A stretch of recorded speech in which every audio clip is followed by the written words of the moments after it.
Sunday হলো আমার ঘুরতে বেরানোর দিন, আর নেমেছে তো মুষলধারে বৃষ্টি। মানে সানডে কি বলছি, এখন তো ডেলি বৃষ্টিটা রুটিনে হয়ে দাঁড়িয়েছে।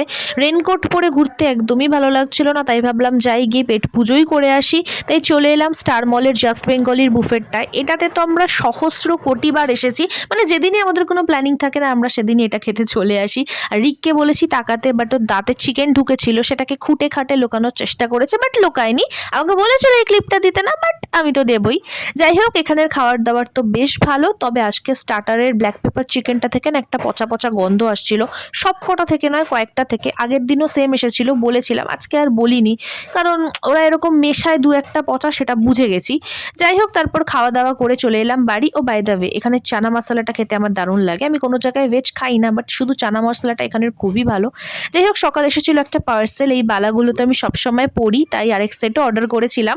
বেশ সুন্দর লাগে আর কি এগুলো আমার। এসেছি আমি বাড়িতে, আর এখন আমি ফ্রেশ হব। আর ফ্রেশ হওয়ার আগে ভিডিওটা এন্ড করে যাই। মানে কখনোই আমার ভিডিও এন্ড করার কথা মনে থাকে না, শুরু করার কথাও মনে থাকে না, ওই জাস্ট মিডিল থেকে কিছু একটা নিয়ে আমি করে দিই। তো চলো, আজকের ভিডিও যদি ভালো লাগে ডেফিনেটলি চ্যানেলটা সাবস্ক্রাইব করে দিও, আর ফেসবুক থেকে দেখলে ফলো করে দিও। আজকের মতো টাটা, বাই।